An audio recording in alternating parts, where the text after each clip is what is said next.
Section 610.316 of the National Electrical Code addresses restrictions on cable tray installations in specific environments. This section specifically prohibits the installation of cable trays in hoistways or in locations where they are subjected to severe physical damage. The reasoning behind this prohibition stems from the inherent structural characteristics of cable tray systems. Cable trays are designed in a manner that relies on the support provided by the cables contained within them to maintain their overall rigidity and structural integrity. Without the presence of cables, the cable tray structure itself is susceptible to collapse or deformation. This characteristic makes cable trays unsuitable for installation in areas where they may be exposed to mechanical stresses or impacts. In applications involving overhead cranes, the potential for physical damage to cable trays is significantly elevated. The operation of cranes involves the movement of heavy loads and machinery within a defined space. If a cable tray is installed within the aisle of a crane, it is at risk of being struck by the crane itself or by the materials being handled by the crane. Such an impact could result in deformation or complete failure of the cable tray. In addition to the risk of physical damage, the removal of cables from a cable tray can also compromise its structural integrity. If cables are removed for maintenance or other reasons, the cable tray may lose the support it needs to maintain its shape and could potentially collapse. This is particularly concerning in areas where the cable tray is suspended overhead, as a collapse could pose a significant safety hazard.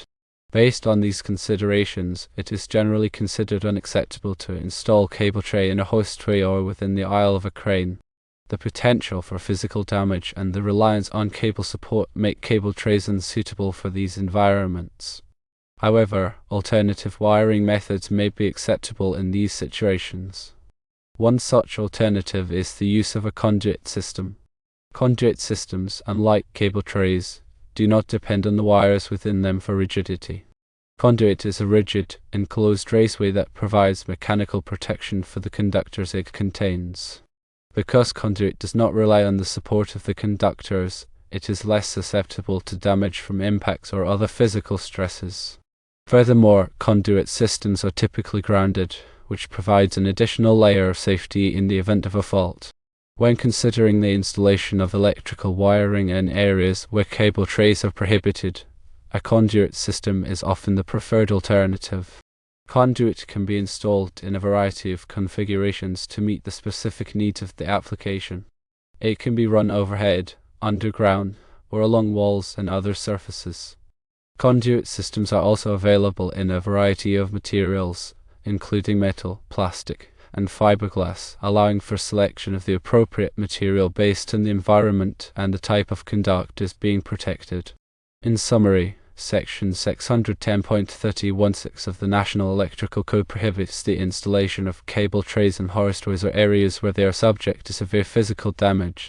This prohibition is based on the inherent structural characteristics of cable trays, which rely on the support of the cables within them to maintain rigidity. In applications involving overhead cranes, the potential for physical damage to cable trays is significant, making them unsuitable for installation in crane aisles. A conduit system is a viable alternative to cable tray in these situations. Conduit provides mechanical protection for conductors and does not rely on the support of the conductors for rigidity. Understanding these code requirements and alternative wiring methods is essential for ensuring the safety and reliability of electrical installations in industrial environments. When working with electrical systems, always consult the latest edition of the National Electrical Code and any applicable local codes. It is also important to consult with a qualified electrical engineer or contractor to ensure that the installation meets all applicable requirements and is safe for its intended use.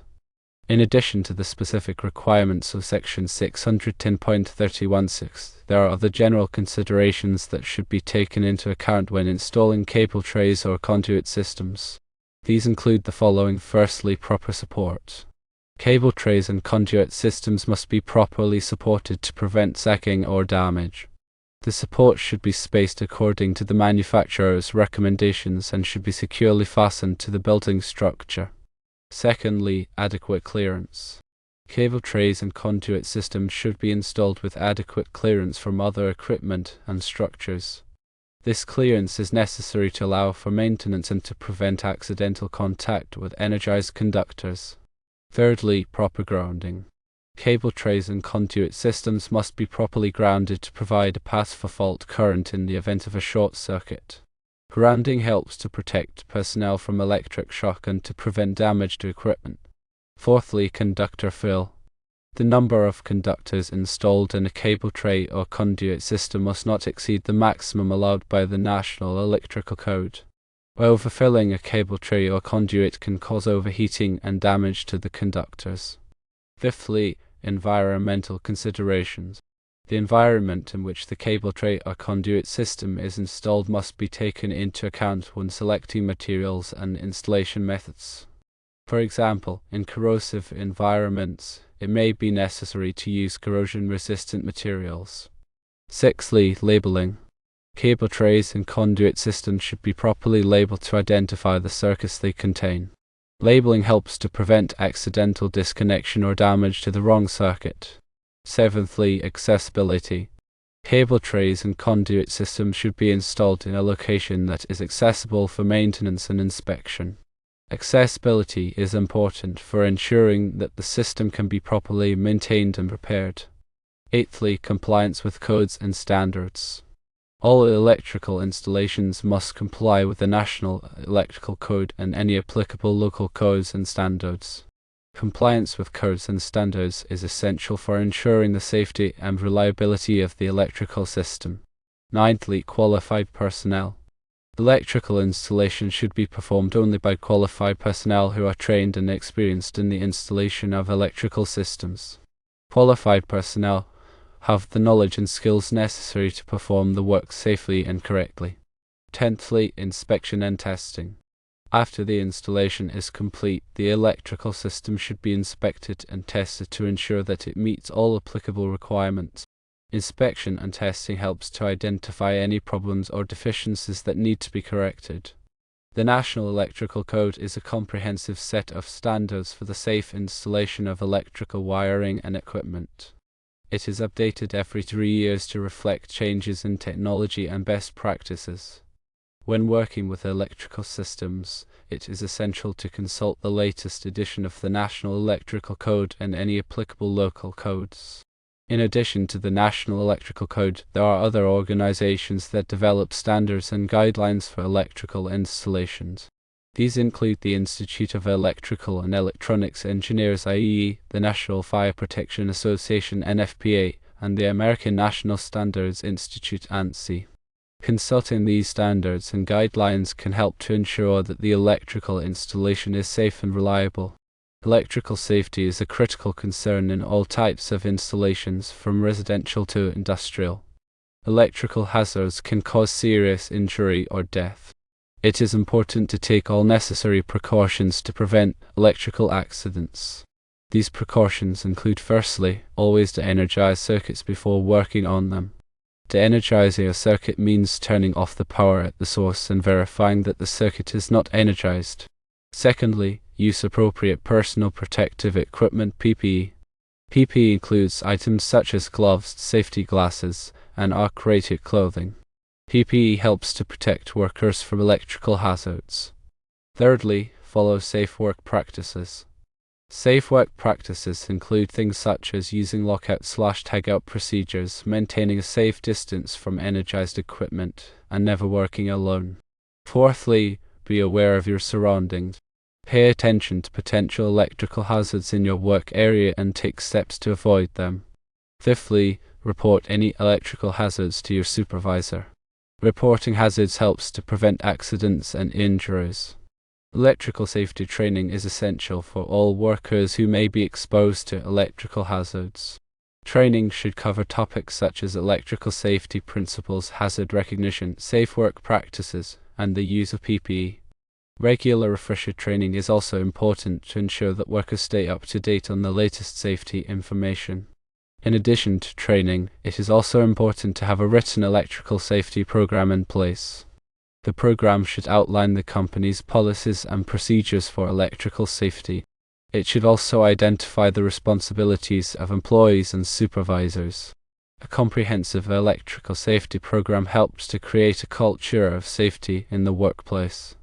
It demonstrates the company's commitment to protecting its employees from electrical hazards. Regular inspections of electrical systems are also important for identifying and correcting potential hazards. Inspections should be performed by qualified personnel who are trained to identify electrical hazards. The inspection should cover all aspects of the electrical system, including wiring, equipment, and grounding. Any deficiencies that are identified should be corrected promptly. The National Electrical Code provides detailed requirements for the inspection and testing of electrical systems. These requirements are designed to ensure that electrical systems are safe and reliable. Compliance with these requirements is essential for preventing electrical accidents and injuries. In summary, electrical safety is a critical concern that should be addressed in all types of installations. By following safe work practices, providing adequate training, and conducting regular inspections, it is possible to prevent electrical accidents and injuries. The National Electrical Code and other standards provide valuable guidance for ensuring electrical safety. When working with electrical systems, it is always important to consult with a qualified electrical engineer or contractor to ensure that the installation meets all applicable requirements and is safe for its intended use. This is especially important in industrial environments where electrical systems can be complex and the potential for hazards is high. Proper planning and execution of electrical installations are essential for ensuring the safety and reliability of the system. By following the guidelines and recommendations outlined in the National Electrical Code and other standards, it is possible to create a safe and efficient electrical system that meets the needs of the application.